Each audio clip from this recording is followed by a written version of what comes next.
جه برنامه کرد کنکشن دنگی امریکا سلاوورز از صالح دمیجر لگل هفکارین خواه از به خیراتنا و دیکم ساقی و سلامتی جوارا هیوی دیکم و به سنوچه اندس پید کم.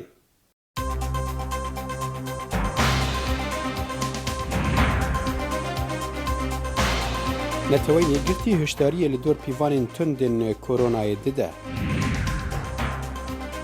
لهن باجارین امریکا دوزا سسکرنا بندان دبه. کرونا باندوره که راست ده سر بیشونوار بوین شنگاله.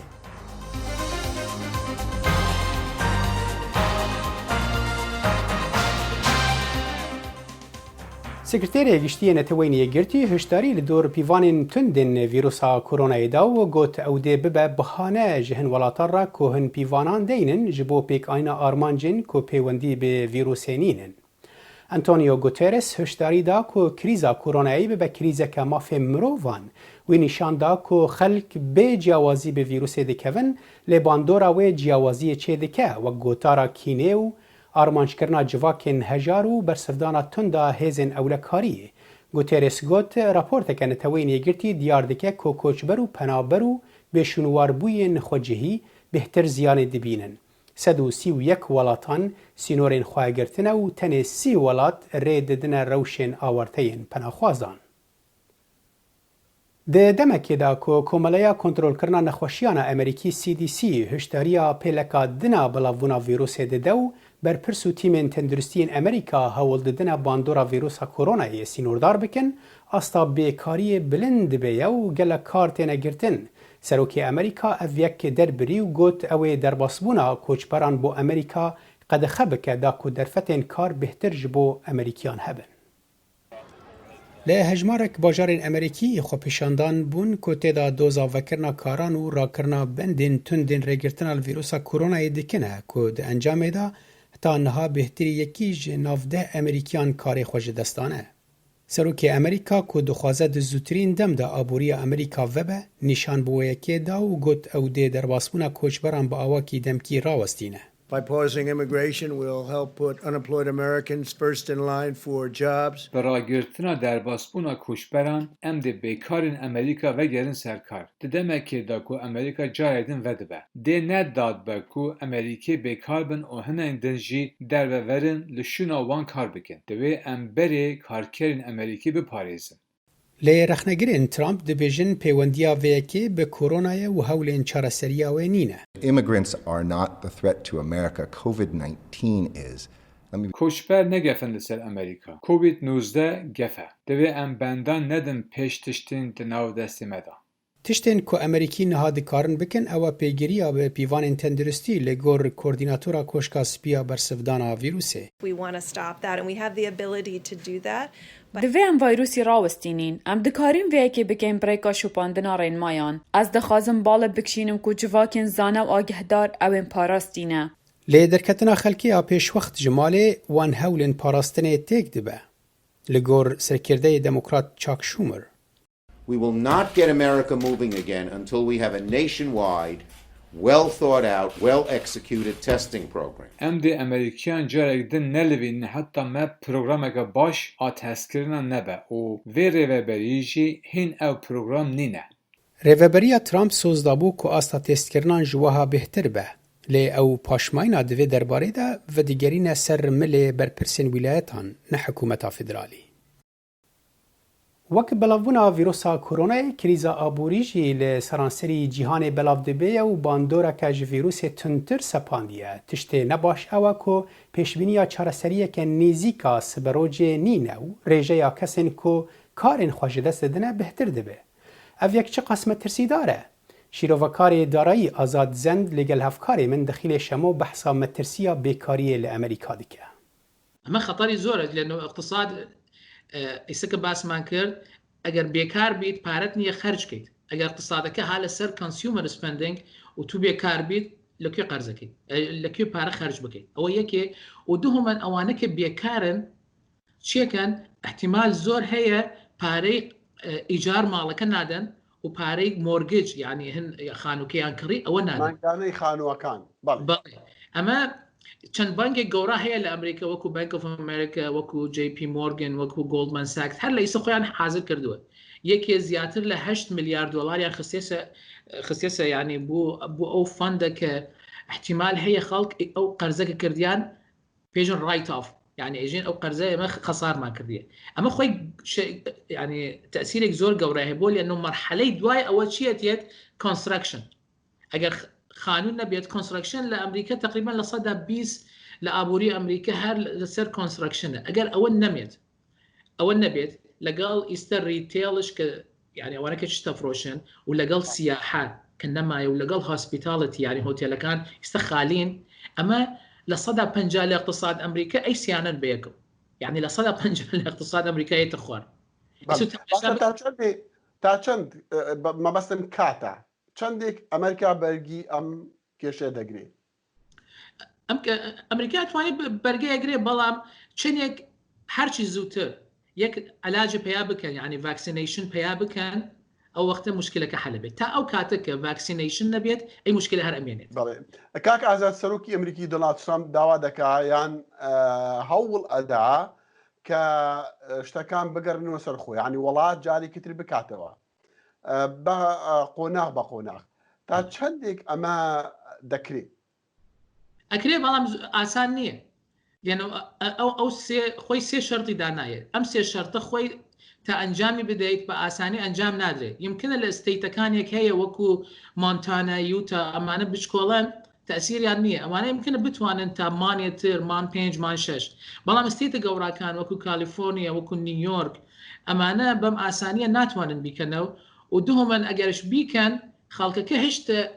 ئەو کۆنفیدەنسی نییە کۆنفیدەنس یعنی بڕوا بە بازار بەڵێ ئەگەر ئەو کۆنفیدەنست نەوێت کە بڕۆیتە بازار و نەترسیت ئەو وەخت ئەی مشکلە هەر ئەمێنێت یعنی بەڵێ ئێستا سەرۆک ترۆمپ ئەتوانێت لە 120 لە اقتصادەکە بکاتەوە بەڵام بڕوا ناکەم لەوە زیاتر بتوانێت لەبەر خاطرەوە چۆن مەسەی یەک میسالێک بوون نمونە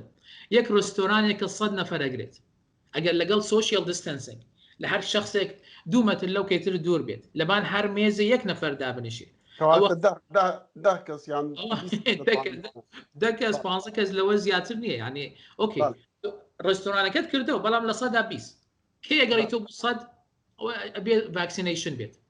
باشە ئەگەر بوو یعنی تۆ هیوا دەکەی کە ڤاکسینەیشن یعنی عیلاج چارەسەری بۆ ڤایرۆسی کۆرۆنا هەبێ ئەو وەختە ئابووری دەگەڕێتەوە سەرۆخیان خەڵک دەتوانێت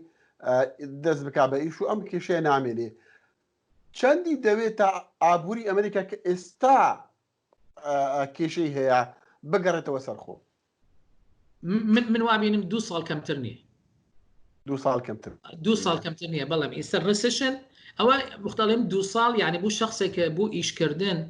بوو حقیقت ئیکانۆمی ئەمە 2 ساڵە ئەگەر لاکن بە ئەرقام اقتصادی ڕێ بکەیت ڕسشن ئەبێتە 2 کۆرتر یعنی بە 6 مان هەر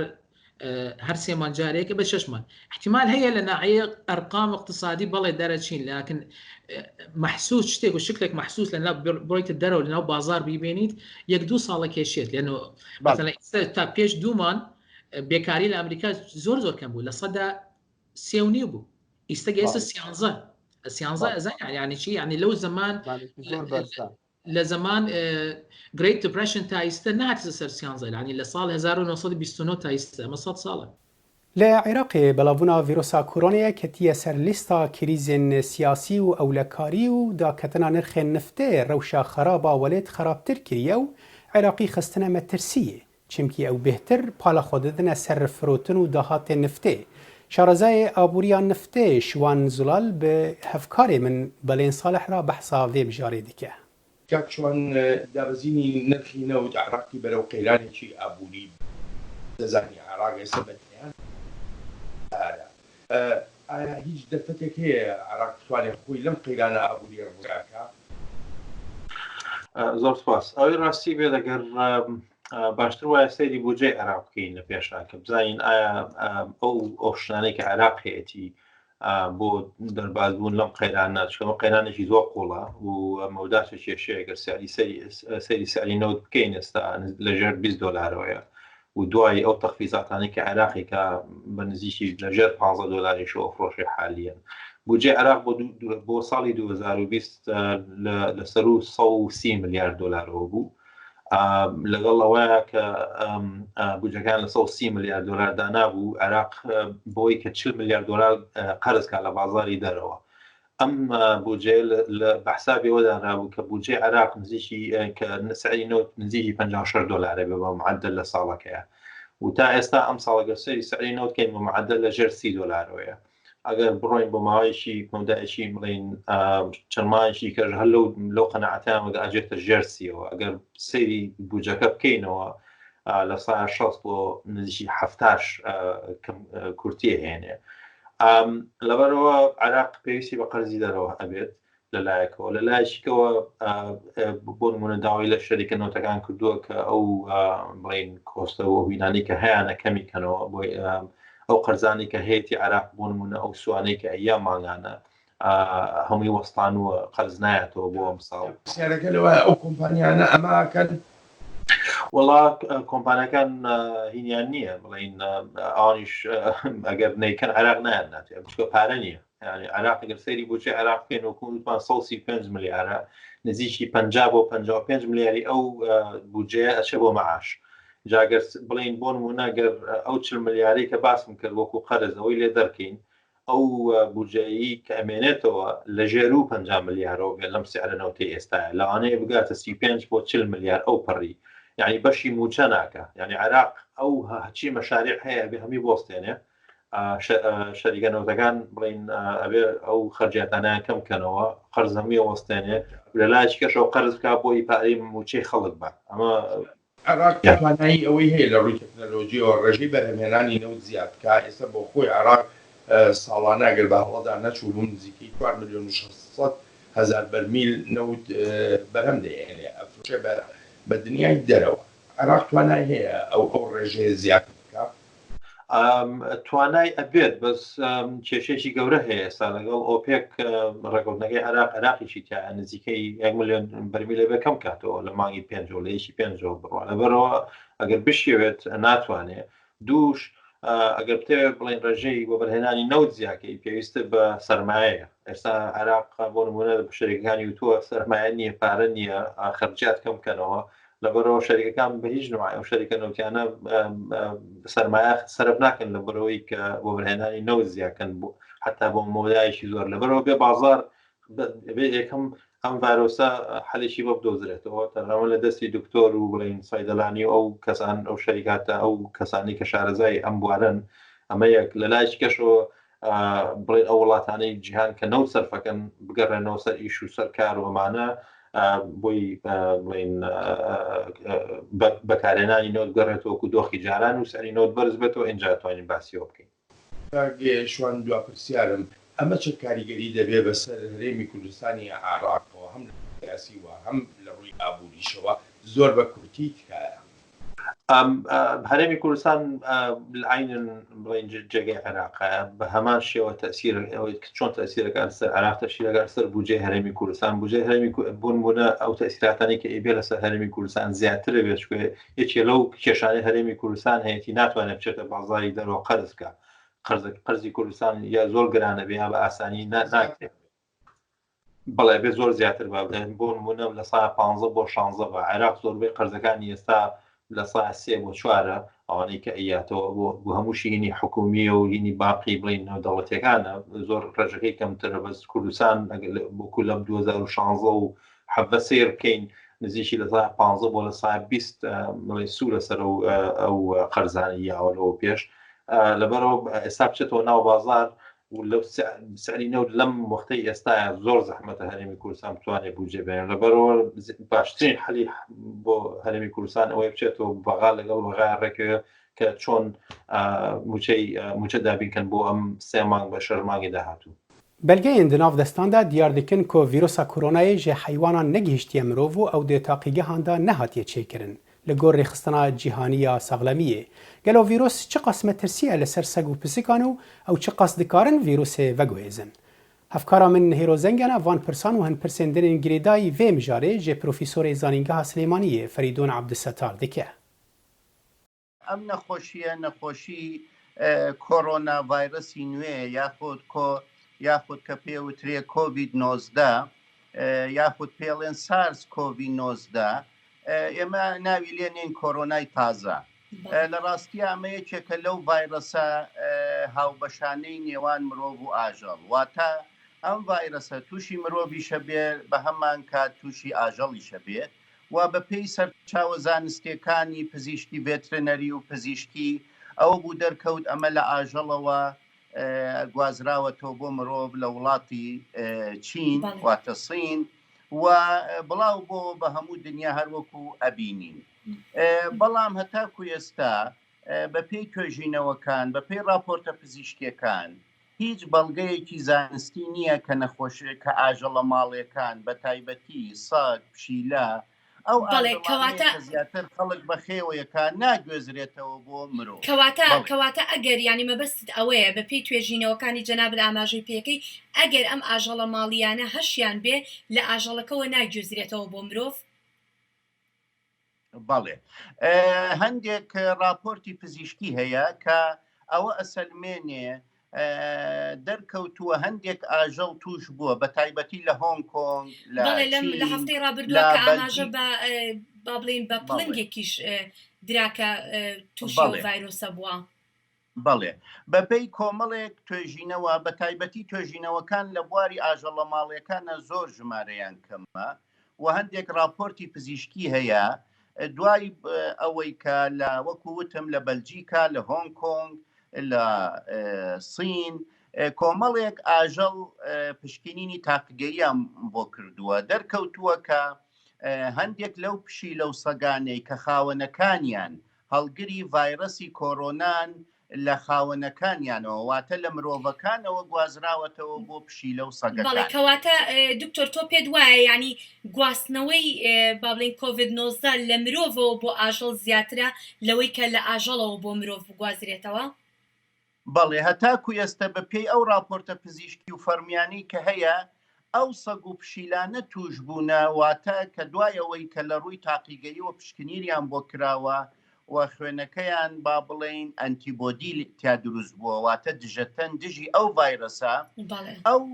سەگ و پشیلانن کە خاوەنەکانیان هەڵگری ڤایرۆسەکەن بە تایبەتی لە هۆنگ کۆنگ بەڵێ باشە ئەی ئاماژەکانی با بڵێن کە ئاژەڵێک یا سەگێک یا پشیلەیە کە ببیندێ کۆڤید-19 هەیە ئەو ئاماژانەی یاخۆ ئەو نیشانانەی کە مرۆڤ هەیەی هەمان شێوەیە نیشانەکانی یا جیاوازە بەڵێ بە پێی ئەو راپۆرتە پزیشکیانەکە وەکوتم باسم کرد لە هۆنگ کۆنگ لە سین لە بەلجیکا دەرکەوتووە ئاژەڵە خێزانی پشیلەیەکان وەکو پشیلە وەکو جەنابەت باست کرد پڵنگ لە پشیلە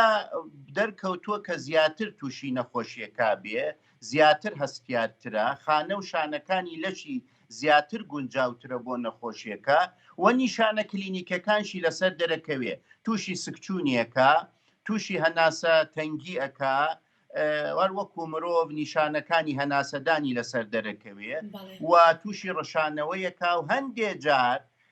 بێچوە پشیلەکان مردارە بنەوە بەڵام دەرکەوتووە بە هەمان راپۆرتە پزیشکیەکان کە سەگەکان زیاتر بەرگریان هەیە و بەرهەڵستیان زیاترە و لە سەگێکی توشبووەوە ناگوێزرێتەوە بۆ سەگێکی تر و لە سەگەکانە کە خوێنەکانیان پۆزەتیڤە بەم ڤایرۆسە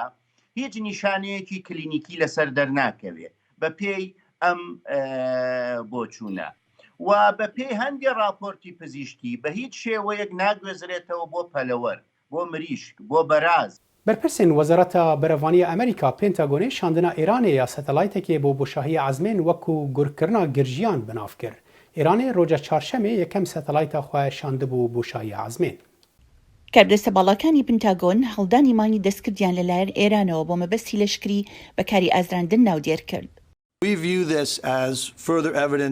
ئێمە ئەم کاری ئێران وا بەدی دەکەین وەک بەڵگەیەکی تر لەسەر ڕەفتارەکانی کە هەڕەشا لە هەرێمەکە دەکات. پێم وایە هەروەها کە ڕەفتاری کەشتەکانی سەیرەکەی ئەوەش دووهەم بەشی پرسیارەکەیە هەمان ئەو ڕەفتارە بەدکاریانەیە کە پێشتر لە بوارەکانی تردا کردویانە. ئەوان ئەزانن کە سنوور و هێڵ هەن نابێت بیبەزێنن چونکە دەرئەنجامی خراپی ئەبێت بۆیان.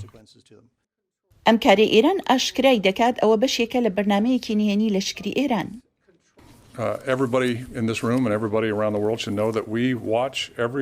هەموو کەسێک لەم ژوورەدا و لە سەرانسەری جیهانیش ئەبێت بزانن ئێمە چاودێری هەموو موشکێک ئەکەین کە لە زەویەوە ئەهاوێژێت و زۆر بە وردی سەرچاوە و ئامانجەکەی دیاری ئەەکەین و هەمان شتمان لەگەڵ ئەم موشکەی ئەم دوایی ئێران کرد کە مەودایەکی زۆر دووری بڕی واتە توانای هەیە دووبارە هەڕەشە لە دراوسەکانی و هاوپەیمانەکانمان بکات ئێمە ئەمانەوێت دڵنیابین لەوەی هەرگیز نەتوانن ببنەمایی مەترسی بۆ سەر وڵاتە یەکگرتووەکانی ئەمریکا. سەرۆک ترۆمپیش فەرمانی دابوو بە لێدانی هەر بەلەمێکی ئێرانی کە بێتە مەترسی بۆ سەر ئاسایشی ئەمریکا.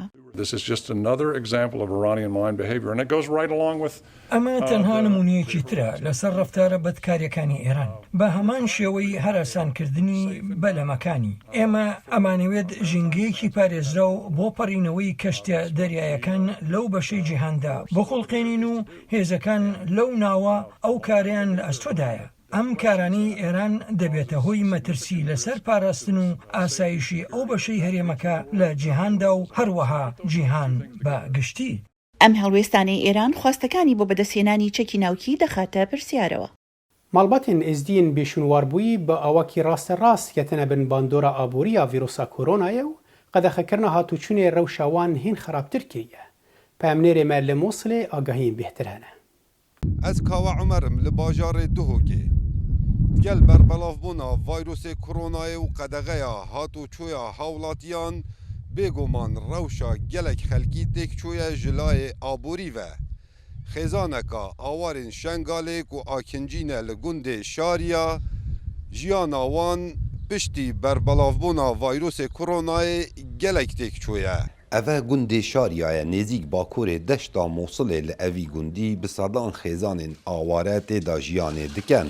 Cundî Umer babê 8 zaroyan û 5 zaroyên wî nabînanin. Digel evê qeyrana noke cîhan hemî têda dijît ku vayrosê koronayê ev xêzane bê beher nebûye û di rewşeka gelek xirab dane. Ji ber ku car car cundî kirêkarî dikir da ku dahatekî bo malbata xwe bi destxwe bînîtin. Belê noke qedexeya hatûçûya hawlatiyan û rawestandina gişt projan ev babe bêkar maye. اختلاف كتن في وضعي منها ووضعي برينها ايش بي كورونا ما بري ما زي بيجم افشير روجي مال دما هرشير روجي مال دهكا في سبيل استر روجا دركبا ما شغل من معيشتي في خزانه قربا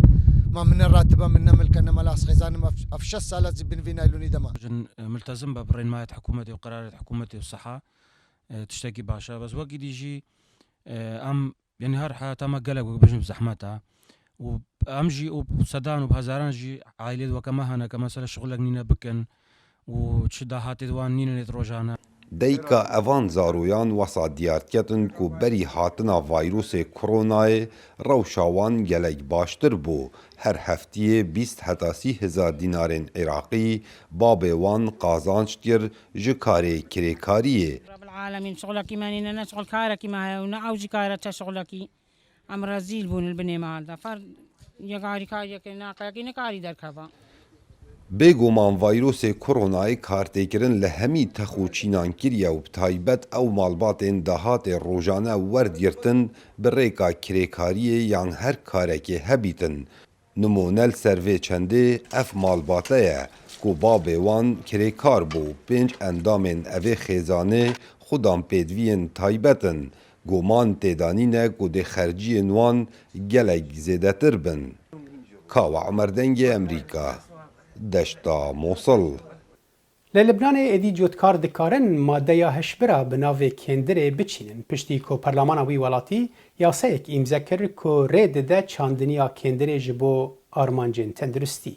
پارلمانا لبنان د 21 ماه نیسان ده چناندن حشیش جبو بکارانینا مدیکالی بیاسایی که فرمی پژراند افگاوی که گرینگ جبو اکونومی لبنان کو دناف قریزه ده توی کو چناندن حشیش لبنان قدخه بو جوتکارن گلی بکای جبره و به اشکره چناندن حشیش دکن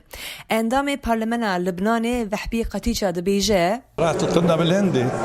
يلي بده يعمل بعد از بیشم کو او پروژه چاندن حشاشی ده گوهرتنا که مزن چبکه لگلک دورین لبنانی بوی آوایی چاندن حشاشی جه بی قانونی دبه قانونی کو او جی جبو جودکارین لبنانی گالکا پر باشه درنشتن روژا سێشەمێدا bi tenê Hizbullah li dijî vê yasayê derket. Tîn zanîn ku Îran piştevaniya Hizbullahê dike. Kompanya McKinsey di sala 2018 de raportek amade kiribû ji bo çinandina heşîşê bo tenduristiyê li Libnanê de. Mehaborî polîsê Libnanê de operasyonekê mezin de 25 ton heşîş bi dest xistibû ku qaçaxî de hate şandin bo welatên Afrikî. د ورزە بوهارê da xelkê Kurdistanê bawekî salane bo gişt û seyranan derdikevin herêmên çiyayî û zozanan û li gel zarok û malbatên xwe bihna xwe didin. Lê mixabin îsal ji ber belavbûna vîrusa koronayê û sepandina qedexeyan ew herêm vala mane. Pemnêrê me li Silêmaniyê ronî de serveyekê. ناوچەگەشتیاریەکانی هەرێمی کوردستان وەک بەهاری هەموو ساڵێک بەرگی سەوزیان پۆشیوە. بەڵام ئەم ساڵ بە پێچەوانەی هەموو ساڵەکانەوە چۆڵن لە گەشتیار. ئێرە سەرتەکی بەمۆیە لە ناوچەی گەرمیان. بەهۆی سەرهەڵدانی ڤایرۆسی کۆرۆنا لە هەموو جیهان و هەرێمی کوردستاندا ئەم ساڵ هاوڵاتیان لە وەرزی بەهاردا سەردانی ناوچەگەشتیاریەکانیان نەکردووە و ئەمەش حاڵەتێکی زۆر دەگمەنە بۆ ناوچەگەشتیاریەکانی گەرمیان و تەواوی هەرێمی کوردستان. ساڵانی پێشوو قەرەباڵغ و بە حکمەوەی وەزعی خەڵک تا هەندێک باش بوو ترسی ئەم ترس و دڵە ڕاوکەی نەبوو مەسەرن بە ترسێلەوەی کەوا تووشی کارەساتێکێ با تووشی کۆرۆنا ئەم شتانە بێ وەزە خراپ نەبوو بەڵاسی لە ساڵی پێشوە لە سەدا 90 فەرقی کردووە یعنی لە ساڵ 10 ساخەڵەتێ بۆ سەیران لە ساڵ 90 خەڵکە لە 15 یان ئازارە لە 15 نەورۆزە خەڵکە هات هەتاکو بچمانی 11 قەرەباڵغە سەردە. خاوەنی پرۆژە گەشتیاریەکانی ئەم ناوچەیە وەک هەموو ساڵانی پێشوو ئامادەکاری تەواویان کردبوو بۆ پرۆژە گەشتیاریەکانیان تاکو بتوانن میوانداری هاوڵاتیان بکەن بەڵام بەهۆی هاتنە پێشەوەی ڤایرۆسی کۆرۆنا و قەدەغەی هاتوچەوە لە ڕووی داراییەوە ڕوبەڕووی زیان بوونەتەوە. بتوانێتەوە خەڵک مەسەفێکی زیادی کردووە لە ئێرانە من بۆ خۆم وەکو ئەم پرۆژە کە دروست کرا لەوانەیە مەسەن 56 سعات بەس هەر هەفارە ئیشی بۆ کردوم مانای ئەتیما دەکەیتە سەر ڕۆمادیەکەی بەڵام کە ئەمە هاتۆتە پێشێ بڕوان پێکەی سا لە خۆ تااقەتی دارەکانیشی لەگەڵ ئاودەی بۆ لەبەرەوەی پرۆژەکان بەعام وەساون زەرەر زۆرە بەس لەخوا بەزیان نەخۆشەکەمان لە کۆڵبێتەوە زەرەر نییە بەسیمەتی دکتۆرە بەڕێزەکان ئەم نەخۆشیە کۆنترۆڵ کراوە و زۆر باشە و ئێمە بە زەرەری نازانین. دوای گەشتنی ڤایرۆسی کۆرۆنا بە هەرێمی کوردستان و لەگەڵ تۆمارکردنی یەکەمین حاڵەتەکاندا حکوومەتی هەرێمی کوردستان ڕێوشوێنی توندی گرتەبەر ئەوەش خۆی لە قەدەغەی هاتوچۆ دەبینیەوە کە ڕێگەی لە هاوڵاتیان کردووەک ساڵانی ڕابردوو سەردانی ناوچەگەشتیاریەکان بکەن لە بەهاری ئەم ساڵدا. ڕێباز مەجید دەنگی ئەمریکا سەرتەکی بەمۆ. داویە کورد کۆنێکشنە ئیرۆ لە ناومارین خۆ بمینن و خۆ بپارێزن و هەر شاد.